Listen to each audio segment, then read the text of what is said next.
the Deckard in that way and how that kind of functions there, because I personally don't feel like the Jaina is the kill target in this. She is the enabler of what is known as your Maelstrom Hammer, who's just going to hit one and just have a hate it. It's going to be fun. There's some questions to be answered in this draft, a very intriguing draft between that Hammer and the Jaina, and with Tyrande on the other side. That's the joy. The one thing that I've liked so much about all these reworks that we've had is that there's so much diversity in what you can go with. There's an article out right now that we had with Xayah. You can find that on the Heroes page. And it talked about some of the changes that we've seen. Actually, I think that might have been another article, excuse me on that. But Xayah talked about some stuff recently. So there's some articles out there about how there's different stuff at every talent tier that can assist your teammates. I don't think that's actually on the Heroes. But either way, there is so much in the reworks, the diversity that we've had. Ever since Deckard came in, the diversity in his talents really started to change the way the game is being played. In particular, when we look at supports, we've seen white main adjustments so far. Now we're getting further and further down the list. It's very intriguing. I mean, Deckard in itself had one of the biggest outliers in the support role almost ever with Emerald. Emerald was the first massive healing debuff given to a support that existed in the entirety of the game, and I think that in itself just changes the meta on supports, right? Rhaegar looks far less appealing, things like that, coming in down the line, and why we've had such major deviation. Because before that, the closest thing we had was Malfurion with his some roots. Yeah, with his root debuff, but it was, I think, 30% compared to 75. Not even close, baby. And the root is so slow to expand outward. Emerald, one Haragic Cube, called it night. It's time for everybody to adapt that level 7 mouth talent where you get your roots back when you get stunned. There you go. Just throw roots out for days. It's a thought. Just make up for that. Just cover an entire area. Double down. Ooh, one way to get some poke in here, Dreadnought. Li Ming, of course, is there, but there's another hero on that team that can pokey poke, and that is a Crash Lightning Thrall, something we don't say very often. See how it works out here for No Tomorrow.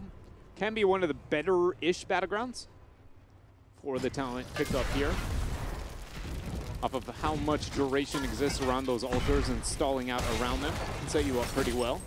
They have a lot of stall options. Li Ming can poke, Blaze does very well. Tyrande with that extra range on her mark. And then Thrall with the lightning. It's going to be fun to watch on how this plays out and how well we can see that stack up. And a change as well here is that we've seen Tomster, whenever they pick up a Thrall, because he came from that melee role, that off-lane role, he has always, almost always been the Thrall. In this instance, Jay Shrite is assuming that role while Tomster will be on the Li Ming. So a change-up for No Tomorrow. We continue the evolution since their role swaps. LFM has an extremely curious laning situation here. A Garrosh Jaina mid lane with a Deckard Hammer bot. Neither one of those is going to dominate, but both hold their own pretty well. So it'll be interesting to see if LFM actually continues that. I'd like to see more emphasis towards the off lane of Hammer on itself on bottom, while they keep the pressure there of Dark Chimera and Droplets rotating to the bottom half of the battleground. Sappers picked up by No Tomorrow, going to be mirrored here by LFM. No Tomorrow got them a little bit earlier, but unless they're going to go for a one-shot, one-kill capability on bottom, LFM has a lot better anti-siege to deal with this situation. You and I are so used to different talents. It is the Celestial Attunement, stun, silences, and slows. So that was the pickup to try and deny that as Fury tosses Casanova away, allowing Figgy to do his thing. As the battle in this bottom lane, heavy wave here on the side of No Tomorrow as they continue to eat some extra damage and push forward. But now with that coming in, Figgy will siege up and take down these sappers before they can really be effective. One of the best situations to be a Garrosh is that right there, to sit in the front line and be able to zone off, knowing that for every small ticket damage you take, you're actually debatably increasing your effective HP at what point in time and how much damage coming out. It's a math problem that hurts my brain every time I try to think about it, but gaining value there between the synergies of the Garrosh and the Sergeant Hammer on the same squad from LFM. But we got 20 seconds out until this is going to be first altar phase. Triple altar for that matter, and we'll see if the Tyrande delay strategy of No Tomorrow is going to pay off. One thing that adds to the delay is if you were to go Triumvirate, I think we anticipated maybe a change up in the build. There's still a possibility to pick up Secret 7, but we're getting Dominance. So you get the cooldown off that. It's the health and mana. potential there. The balance. That was near perfect channel timing from both of those. It was beautiful. I'm just proud that we can have teams, you know, showing respect across the battlefield and be willing to work together to time that, and that's such synchrony. They're just DMing each other. You got this? Okay, 3, 2, 1, channel. Yeah. Clearly the strategy coming out here. Fairly even in terms of experience, Dreadnought. I think we're going to see the contention between that mid and bot lane and who's going to rotate up there to try and escalate that race. No Tomorrow has a small lead for now, and it's minuscule at best. As this altar, you mentioned the poke opportunities. There's a lot of them on both sides. I'd say No Tomorrow has maybe slightly more. But if one team can get 7 before the other, maybe we look at a different story. Fury looking for Jay Shrite. Now going to swap his focus over to Casanova. Sappers did spawn for No Tomorrow. Going to be matched by LFM as the flip out comes through. Fury's the focus for now, but he's not as afraid of the Tronda combo as most.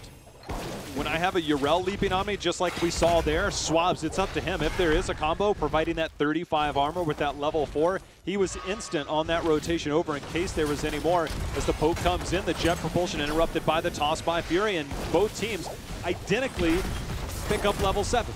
Unstoppable already used though by Figgy. He's going to come out. 2-man jet propulsion come through as the Lunar Flare drops onto the Jaina. Very clean play out of No Tomorrow, setting up the very first kill, but Jin is now the focus as he's going to be going down. LFM now getting the response into the fray flip, maybe not the direction that Fury would want it. The Lunar Flare comes in response, Swaps just constantly slamming on top of Jay Shrite. One more, and it should be all she wrote. No passive use as he leaps back. Oh my, the best part about that play is that not only do they get the kill onto Tronda, but they deny those heals. It was the only thing keeping him alive. They did everything to keep Thrall alive. There was the missed stun by Murden, the missed follow-up CC, and getting that toss in. Look, if I can't get one, I'm going to take the other. I think they wanted both, but denying those heals at the same time, they almost got more than what they anticipated. And No Tomorrow, I think, is looking... That last fight was the epitome of some of the holes within the composition when looking at the long sustained fight. They walked in and Jaina almost didn't get a spell off in that skirmish, JL, but they still are the ones ended up losing into it, and that is Hammer's massive damage control output with the double sustain between the Yrel Garrosh synergy that's being displayed there. So No Tomorrow's got to find a way to get those kills, but get it either onto a target that's more relevant, like the Hammer, or win the fight later on. As the flip comes out, Jay Shrite is going to eat one tick of the Blizzard. Dr. Mera not going to use the scrollless ceiling there. Ooh. Every time somebody's getting tossed in, that threat is real right there, and Shrite able to make it away. Nobody rotated down for that. The experience, very valuable as we see the top laners. They're no longer just top laners. They are double soaking, trying to take advantage of getting these rotations out, see if anybody makes that going down. But Akaface just missed on that, but not that time, as that's another takedown here for LFM. Biggie's now going to get rid of these sappers. Fury looking to zone off on the front line as we hear that Seeker proc out from Tomster. And in quite a bit of value. We got 25 seconds till we're going to have double altar on the top half of the battleground. This is one of the situations where I'd say Tronda really thrives on this battleground. There's a double stall on top. She can very easily half cap hers, 4-man zone, then look for owl interrupts in the downtime and look for that double play here. Heroics now just picked up by LFM. No Tomorrow need to get theirs, but nobody's looking for the offlane soak. Doesn't look like it'll cost them though as Akka starts this channel. There's another toss in. Pyromania used. Fury. Constant threat. When you and I highlighted Fury at the beginning of this game, it was a matter of there is one person as a tank that if you were to say he could possibly turn this game, and Jen, he's got bunker. He gets down, but the body blocks are real, and the taunt is there, and the Lornado will push him back. For now, he hops in the bunker one more time. We'll get out. Yeah. There's no way. There is no way, but that was definitely a problem from LFM. I started to get worried. A lot of stacked heroics slash synergies there between the Hammer knockback while the Lornado and Scroll Ceiling was already used, knocked them out of both of those type of deals. Though it doesn't cost them there. That kind of stuff, if that happens later, that might be a game-losing type circumstance here. One thing that I'm curious about, it's a question you've posed in the past, is Infinite Archon at 20.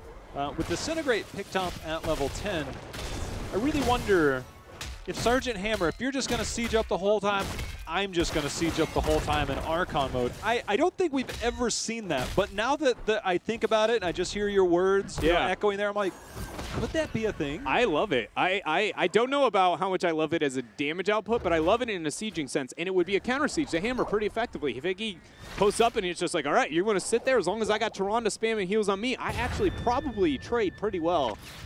Although it's a late game hammer we're talking about here too. That, yeah. I mean, it's one of the best heroes in the game, even with the ambush over the Maelstrom in this type of situation. Hold up, Casa gets flipped over. Figgy actually used the knockback there to push him back towards the side of No Tomorrow. Sapper 1 makes its way in. Sapper 2, 3, mission accomplished here for LFM. The good news for Casanova, he shows the discipline, shows the trust in his team. Did not use Avatar there because we are now approaching another altar phase, and he will need that in every sense as Fury. Nice indomitable use. Everything that Fury is doing today is just so clutch for this team. See if he can get in, maybe find another opportunity. All the cooldowns, all the heroics are off cooldown again. We see the teams engaging here on the bottom altar. Biggie just used a self-cleanse, so he's in a bad spot. There's the Stormbolt. Jet Propulsion is not going to land. He actually does connect as Fury gets it into the fray. Flip over combos coming through here, but LFM lose 2 members. Ardent Defender are going to be dropped as the Lunar Flare comes through. Stun follow-up is the damage there. Jet Propulsion, scroll the ceiling, and 3 for nothing.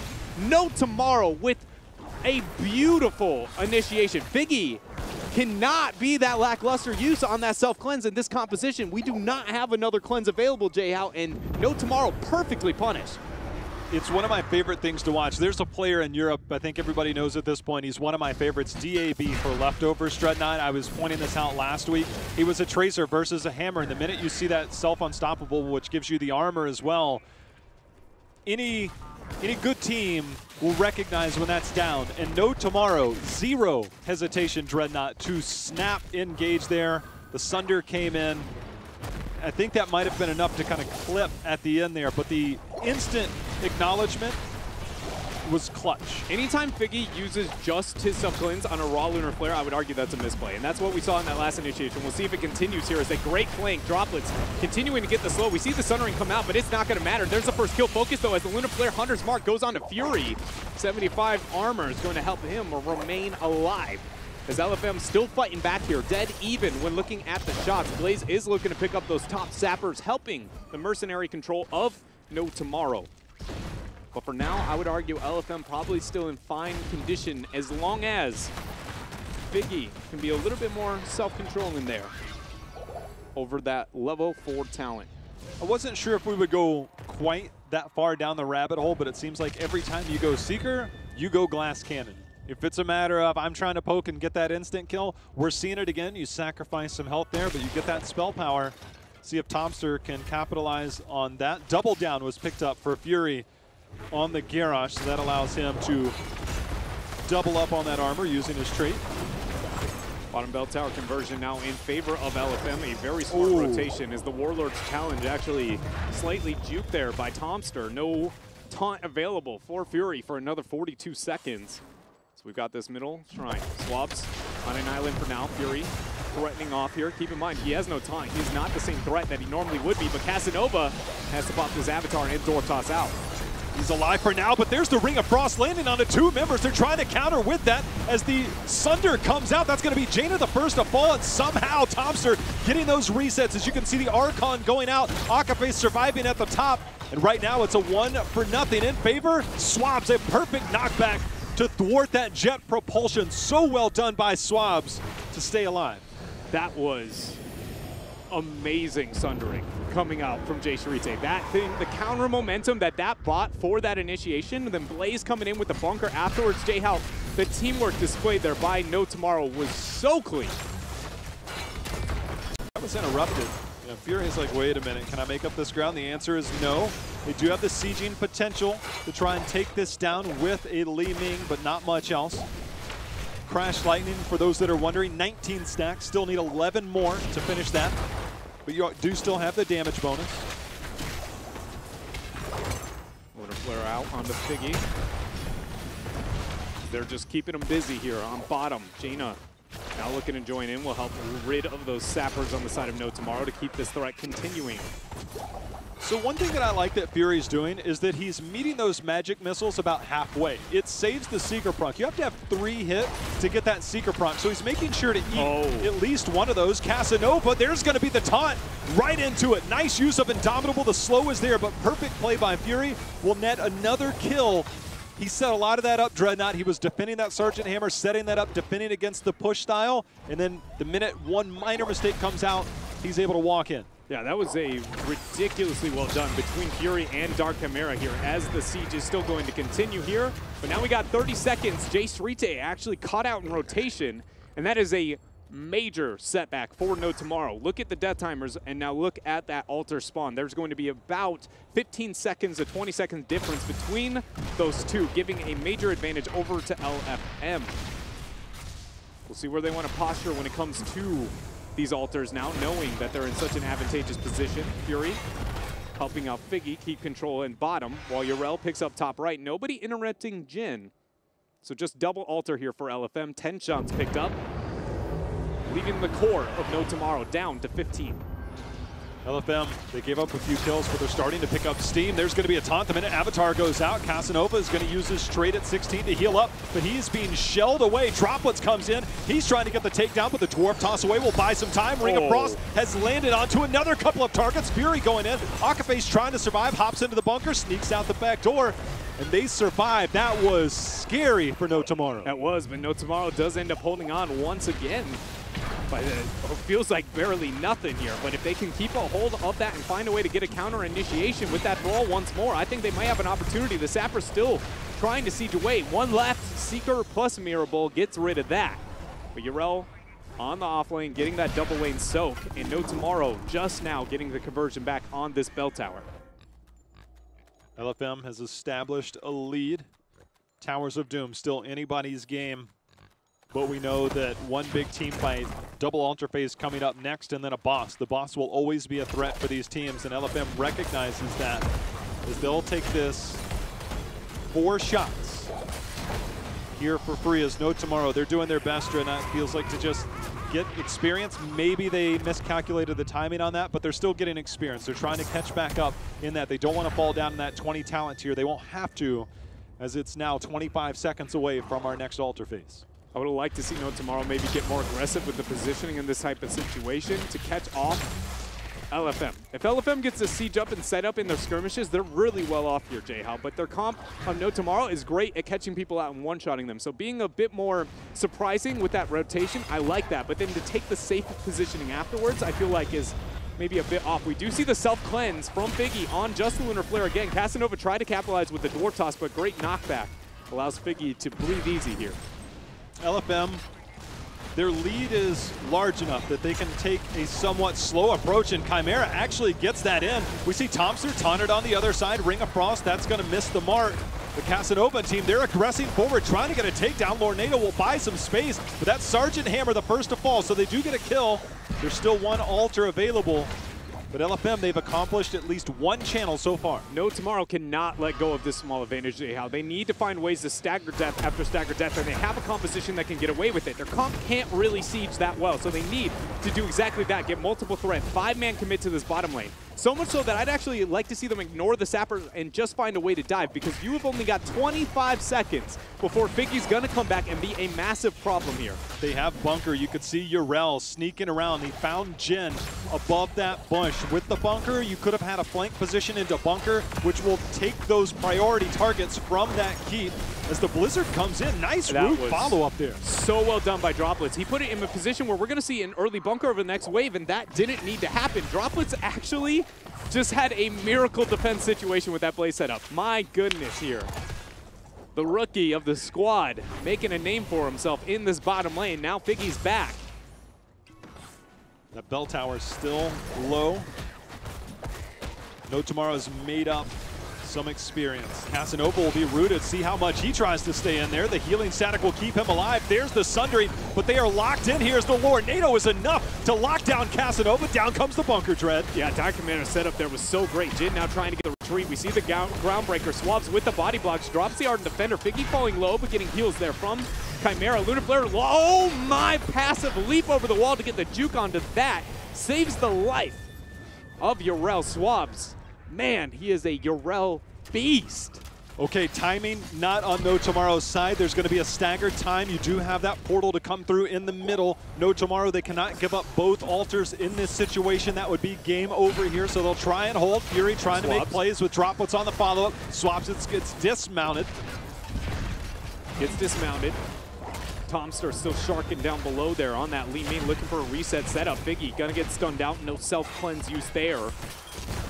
Alter channel by Dark Chimera, interrupted by Tomster as the split up here of the fight. Very drastic here. LFM now focusing on to Jin. There's the unstoppable. Bunker's got to be forced here in a second. Jay Sharite is going to be the focus. Bunker comes out, but he's already down. Now Jin feels the fate there. That we also got there out of thrall in LFM. Up 2 members, up 20 talent here advantage. Starts another double channel attempt. Murden came over, has some damage onto droplets. For now, the Avatar is out. There's one. The Ring of Frost will buy space and time, and with 3 members down, make it 4. You know what? For good measure, LFM says, let's make it 5. And that will confirm game number 2 here. LFM sits 1 victory away from making their way into the playoffs. And synergy is where it's at for this team today, Dre. Yeah, it is very much on point here. I mean, I'm just in awe. Honestly, like droplets specifically that game, Jay, we never once saw a a Ring of Frost combo setup. He hit, I think it was 2 2-mans, 1 3-man Ring of Frost. Just raw lunar flares from droplets. And he got the miracle 4 versus 5, only power play to recover into the game. Enough threat onto the 1 target who has to be threat, the bunker target, because Jin, if anybody else is threatened, then he can save it, go for the next round of initiation, drop the bunker, everybody get in, you claim that bottom bell tower. That was amazing performance on his level, but then, as you said, as a whole team, there was some serious synergy there. There's always the threat of, we just need to make it into the playoffs. We just need to make it in. That's been almost the mantra. It's we're building towards something. And LFM, they're building towards the playoffs today. They have to win 3-1 to guarantee that spot. If not, they have to rely on Simplicity's results tomorrow. But they hold their fate in their hands today. Winning this series, at worst, 3-0 is a guarantee. 3-1, guarantee. Anything beyond that, we'll have to see what happens. But right now, Dreadnought, they're trending towards playoffs. Yeah, and you know that teams like Simplicity are just sitting on the side, and they're going, all right, LFM, come on here. Show that you're mortal here. Should become humans once again. Our lives are on the line due to your success or lack thereof here today. But LFM, as you said, they've been on a mission for a long while, that they have very much been directed that this is the goal, and the fact that they are now a game away is, you know, for me, it's honestly inspirational to see the level of development that this roster has happened. That being said, haven't secured it yet here, so we're going to have to find out. Still got more games coming. First, we're going to go to a commercial break. We'll see if LFM can clinch that playoff spot or whether No Tomorrow start to bring this back.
We're back here where we find LFM up 2-0 over No Tomorrow, trying to find their way into the playoffs. And don't forget, this is the last weekend.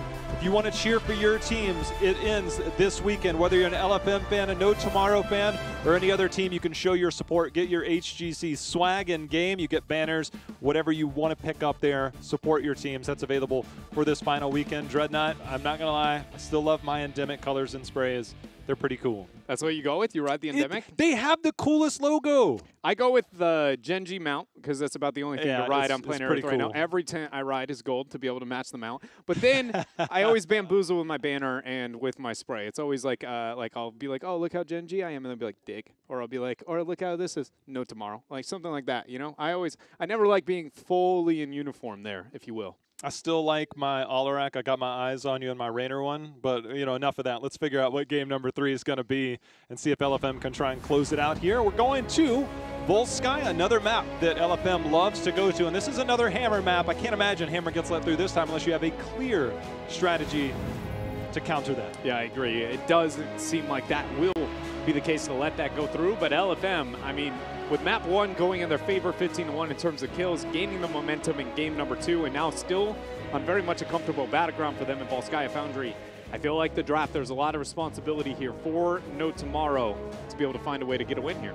There's only so much you can afford to give up in a draft. We've seen Genji banned multiple times, and both teams have very effective Genji players. It's a matter of, can we give up one thing to maybe counter another? I start to wonder in some scrims, because Medivh is universally banned nowadays, who can play it? Who's going to even practice it? That's actually happened. There are certain heroes that get like so universally outbanned that it's not that you can't play it, but you definitely don't have the same like smooth team synergy. Yeah. Anybody can play Genji at any given time. Like, look, I know what to do as a Genji, but a Medivh is, we need to know what we're doing with the Medivh. So I am wondering if that is ever a thing, but Medivh's still pretty strong here as we head into game number 3 on Volsky. Once he went from that weird hybrid of like the half support, half assassin, and a little bit more to the assassin role, it just seems to be unrivaled. But here we go. Game 3, No Tomorrow and LFM. For anybody maybe just tuning in, as we've already talked about earlier in the series, if LFM wins this game or finds a win in the next game, they will, for the first time in LFM Esports history, get themselves in the playoffs. It's just so crazy to think the rise of this team, a team that admittedly struggled for wins in phase number 1. It's not like they've just popped off here, but this is a chance for them to pick up a 4th series victory here, and to do so with Fury coming over the leadership that he's brought. We'll see if that's going to be enough as we do get to the bans. The Medivh, the usual suspect with Genji on the other side, Sergeant Hammer. No Tomorrow will have their chance at first pick, so see if they put the burden to ban Sergeant Hammer on LFM. If they don't, or if they do that, expect something more like the Maiev to be taken off here. That or maybe another support choke that they were looking for, but that's giving way too much pressure to LFM to call them out and essentially self-support choke. Gonna go with the Abathur instead, worried about some of the macro threat. LFM, is it the Hammer? I really want it to be the Hammer. I mean, the one thing about Hammer is it functions very well with a Deckard Kane, and we know that's kind of where it comes in. It's like, how can you kill this? But now that Tyrande is in the mix, Dreadnought, you can't just say, all right, well, if we give up Sergeant Hammer, we'll just get Deckard on the other side and deny that from the Hammer, because now you're giving up something. Like, you have to give up a Tyrande or a Deckard to deal with that. And we haven't seen it yet, but I'd be willing to argue eventually that will be a realistic problem that hits. And you know what the answer will be? Better synergy between BFG follow-ups to Lunar Flares. Like, you'll just start seeing the Tyrande pick up even with that and be just like, okay, well, you know, Hammer, Tyrande maybe not function at the same play, which, by the way, I have a lot to say about this pick already. You know what? Screw my theory crafting that I had before. We're going to get right into this. No Tomorrow going with the Yrel. They are terrified of swaps on that hero. I feel like that is a clear, we need to get swaps away from the Yrel. He is way too big of an impact for the synergies of LFM. And if I'm LFM in game 3 and I see that Yrel first pick in this type of circumstance, man, I have already got this game won. You are diverting so heavily from the traditional approach. But now LFM, they don't pick up the Hammer. But Garrosh, you mentioned it when I was bringing up the Garrosh potential in the last draft, was Garrosh does well to protect Hammer, but this was the battleground where Sergeant Hammer was introduced. We are going to skip on Sergeant Hammer all the way into the second ban phase. This is surprising, but this was mid-season brawl. Rich from Jinji says, you know what, Sergeant Hammer versus Garrosh Volskaya, let's go. And the world has changed for the last 4 to 5 months. And Hammer's ignored for now. For better or for worse, though, JL. No comment. No comment. That's how I feel as well. We got Sergeant Hammer changes coming soon. I'm excited. Ban out, will it be the Hammer? Nope, JoJo. Understandably so, though. Johanna works really well, not only against the Taronda, but with the Garrosh threat, kill potential across the board. And there we see the Sergeant Hammer removal. Guess it was a little, weird to think that LFM would commit to that ban, knowing that they get the next 2 pickups here. But I do really like that Johanna ban. We saw the Jaina last game, and somebody had asked me a couple of days ago, they're like, what hero are you surprised that we haven't seen lately? I'm like, man, Jaina was such a staple for a long time. It's just kind of the meta shifted around her. We saw it last game. Li Ming comes into play, Tassadar. Double support, but in a different direction. That means we're getting either a Vala, which can do some serious damage, and we've seen some Valas start to creep in lately, or a Tracer. I wouldn't put it past the option of a Greymane too, but I do agree with you. One of those two is going to be a little bit more likely. But you need some form of a hyper carry through consistent DPS, and every one of those will be able to perform under that avenue. Ooh, there's also the chance Cassia. Ooh, Not unless anymore. that's denied. That will deny some auto attacks. Very good pickup there. No Greymane anymore. Vala is still an option. Tracer is appealing, but not anymore. So much. But I don't know if I prefer the Tracer over the Vala in this type of situation. Looking at raw DPS, I like the Vala a little bit more. But when looking at the kill potential and dealing with the Cassia, I actually like Tracer more. Even though it's a bad matchup, I mean, Tracer can at least dash out once Cassia blinds. Vala just goes